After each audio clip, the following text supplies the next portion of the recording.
It's time to football time.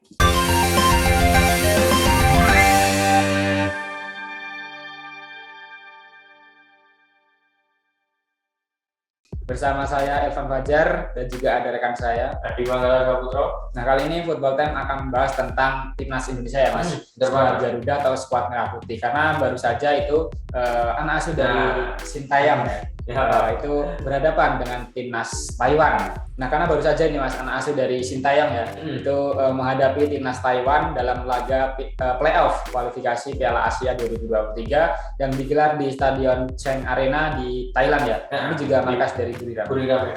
Bagaimana untuk sedikit jalannya pertandingan dan juga ada fakta-fakta menarik apa ini Mas seputar pertandingan antara timnas Indonesia dan juga melawan timnas Taiwan? Nah, ini setelah kita tunggu-tunggu nih Mas ya, kan lama sekali kan. Terakhir itu kalau nggak salah bulan Juni kan, timnas Indonesia itu berkiprah di level internasional. Walaupun kemarin itu sempat hasilnya banyak yang minor karena kan baru pembentukan tim nih. Nah, alhamdulillah sekarang sudah mencatatkan hasil apik Mas. Terlebih juga bukan dilihat dari hasilnya juga. Dari pola permainan yang sudah diterapkan oleh Sintayong itu berhasil diterapkan Evan Dimas dan kawan di lapangan Mas. Terbukti pressing ketat dan juga umpan-umpan 1-2 mengalir dari lini tengah, dari lini belakang bahkan hingga lini depan itu berjalan dengan lancar.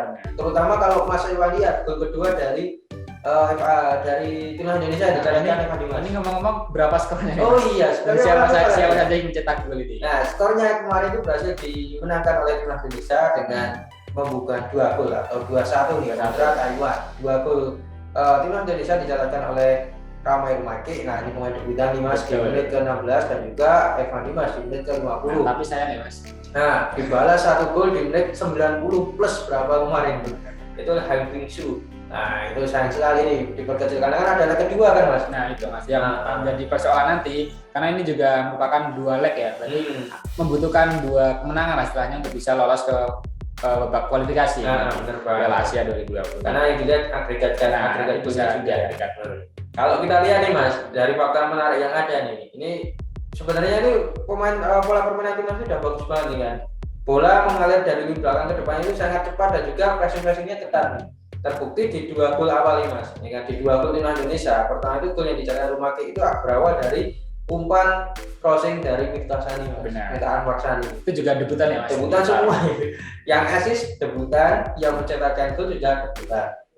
Terus yang kedua nih Mas, nah ini Mas Iwan harusnya ini Pak nih kemarin nih, yang catatan dari sini siapa nih? Nah ini kedua ini. Sebenarnya kan memang timnas Indonesia itu menguasai jalannya pertandingan ya melawan Taiwan dan terbukti setelah adanya gol kedua itu juga membuat kepercayaan diri dari Evan Dimas dan kawan-kawan semakin tinggi ya. Benar banget. Untuk proses gol dari seorang Evan Dimas yang merupakan juga kapten tim ya. Nah itu memang juga berawal dari skema yang cukup apik ya Mas. 4-1-2. Nah 4-1-2 yang juga melibatkan seorang striker yaitu Kusyedia Ryudo. Itu bahkan memang tipikal dari seorang Yudo itu kan memang tidak hanya berfokus di sektor kotak penalti ya, mampu menyisir di sektor sayap dan itu membuahkan assist ya dari seorang Evan Dimas berkat umpan terukurnya ke kotak penalti yang diteruskan oleh Evan Dimas dengan mantap. Umpan cutbacknya dari Yudo di sisi kiri itu langsung disontek oleh Evan Dimas nih Mas, keras banget kemarin gol kedua itu. Nah ini kalau kita lihat memang fakta menariknya tuh selain tadi yang pertama pemain debutan loh, ada 3 kan, tapi Ricky Kambuaya kemarin penampilannya juga bagus ya Mas, walaupun tidak mencetakkan assist ataupun gol.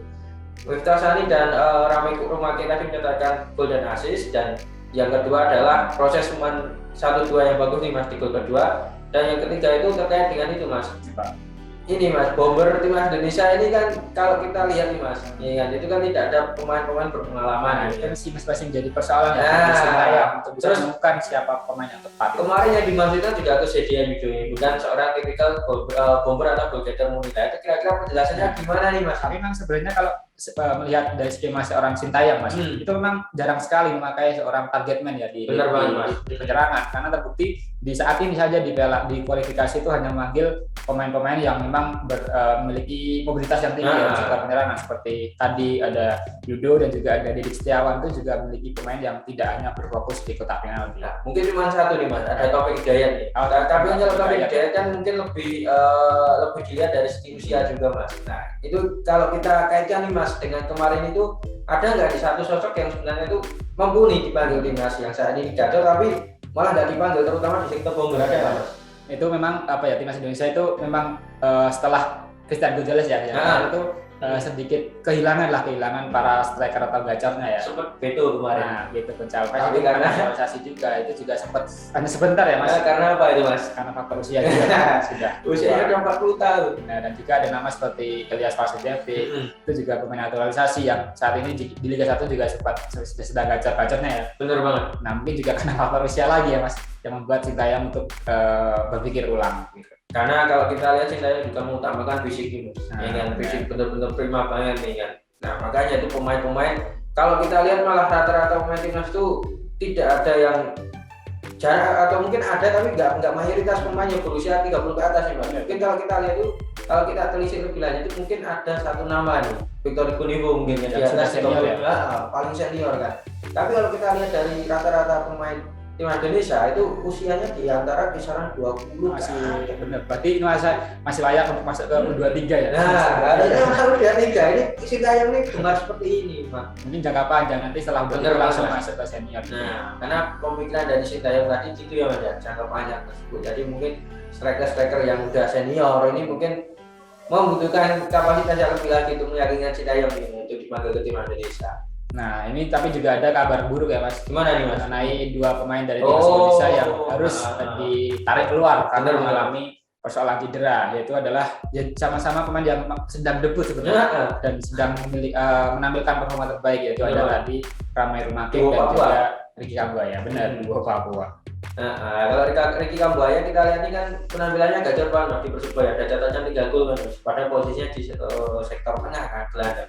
Terus kalau Rumake kemarin sempat jadi pemain terbaik di Liga 1 ya Mas, di pekan awal-awal yang mencetak gol kontra Persita Tangerang.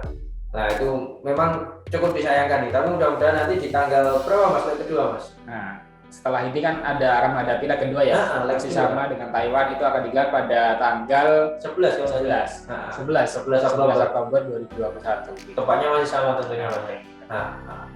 Nah ini kalau kita lihat mungkin gimana nih Mas peluang timnas Indonesia di leg kedua nih Mas, setelah kemarin kan kita sudah menyaksikan nih pertandingan timnas Indonesia, terutama juga mobilitas pemainnya dari lini belakang ke tengah sampai ke depan bahkan itu bagus. Mungkin ada pemain-pemain yang bisa dicoba Sintayong lagi nggak Mas di leg kedua nih Mas? Itu Mas, berbicara soal squad timnas Indonesia saat itu Mas, saat ini Mas, itu memang sempat diragukan ya. Memang nama-nama yang dipilih oleh Sintayong juga cukup mengejutkan karena tidak mengkombinasikan dengan para pemain senior ya. Nah, itu juga seharusnya dibutuhkan oleh Sintayong. Tapi terbukti pada pertandingan melawan Taiwan itu juga tidak terasa ya tanpa adanya pemain senior, malah pemain-pemain muda yang memiliki spirit dan juga daya juang yang tinggi itu malah ditunjukkan. Nah, terbukti kemarin mampu menguasai permainan dan memiliki banyak peluang ya. Nah, besok di leg kedua kemungkinan juga akan tetap akan menguasai pertandingan ya. Karena kedalaman squad dari timnas Indonesia ini itu juga cukup lengkap ya Mas. Nah ini kalau kita lihat juga nih Mas, selain tadi karena kedalaman squadnya yang cukup mumpuni nih Mas. Nah ini kita lihat di pemain-pemainnya di balik Sintayong itu pemain-pemain tipikal spring semua nih Mas. Di situ ada Asnawi Mangku Alam, Pratama Arhan, ada Sarian Abimanyu, Eki Maulana Fikri, Irfan Jaya, Gunasar Pandowen. Ini kan pemain debutan juga tapi belum mencatatkan menit bermain kemarin. Ada Witan Sulaiman, Rafael Rumake, Dedi Setiawan, Hanis Sagara. Nah ini kembali ya. Hanis Sagara ini kan tipikal striker seperti Yudo ya Mas. Iya benar ini. Pelari dan juga tidak berpaku pada satu tempat ataupun bisa dikatakan target man. Nah ini memang unik nih Sintayong ini kan, memadupadankan antara pemain-pemain yang bisa dikatakan itu matang dengan pemain-pemain yang gigih Mas, ulet dan bekerja keras. Nah itu menyinggung soal komposisi pemain ya Mas, karena mungkin hanya berjarak waktu yang cukup dekat ya dari tanggal kemarin tanggal 7 sampai tanggal 11 itu membuat Sintayong mungkin akan menurunkan squad yang agak berbeda ya Mas. Ya. Nama-nama yang kemarin belum diturunkan seperti ada Malis, ada Daya Bisroni kemarin dimasukkan ya sebagai pengganti, ada Dedik Setiawan dan Witan Sulaiman ini juga masih menunggu ini di bangku cadangan ya. Irfan Jaya juga termasuk dan tadi Mas strikernya mungkin M Hidayat ya. Taufik Hidayat. Nah, itu nanti mungkin bisa jadi peluang lagi nih Mas ya, peluang starter lagi nih. Mengingat mungkin timnas Indonesia itu hanya perlu imbang. Perlu imbang minimal. Benar. Tapi kalau bisa harus menang karena kan untuk berkaitan dengan ranking FIFA juga ya Mas. Nah, kalau kita lihat nih ada Egy Maulana Fikri kemarin Mas. Ini gimana kira-kira Mas permainan Egy Mas kemarin? Nah, ini berbicara soal Egy Maulana Fikri Mas. Penampilannya pada saat melawan Taiwan kemarin itu sebenarnya mendapatkan peluang yang cukup banyak Mas. Nah, tapi sangat disayangkan itu belum bisa dikonversikan menjadi gol. Yang padahal pengalaman dari seorang Egy Maulana Fikri dibandingkan nama-nama lain mungkin lebih tinggi ya Mas, karena bermain di Liga Eropa bersama FK Senica di situ. Selain itu juga sempat bermain di Liga Polandia ya bersama Lesia Ginga. Nah, ini unik nih Mas. Tapi kalau kita lihat juga ini mungkin Egy kemarin belum menemukan harinya juga bisa. Nah, tapi ini ada yang mengkritik sedikit nih Mas. Setelah Egy Maulana Fikri kan dari Lesia Ginga mulai digantikan Sulaiman. Ya, itu juga mikir strategi apa itu ya Mas? Mulai digantikan Sulaiman. Entah apa yang mungkin mendasari Lesia Ginga atau mungkin ada karena beberapa sahamnya itu milik Mansur Group Mas, Ustaz Mansur itu, atau mungkin ada permasalahan lain kita juga nggak tahu. Berarti selain nama Egy Maulana Fikri juga ada nama seperti tadi ya, Witan Sulaiman, dan juga ada Syahrian Abimanyu, ada juga Asnawi Abu Alam ya. Nah, nama yang tidak dipanggil pada kesempatan kali ini seperti Bagus Kafi ya. Nah, yang terutama di luar negeri Mas, yang berada di luar negeri. Ada Bagus Kafi, Brian Adama, ada apa lagi? Oh, Mas.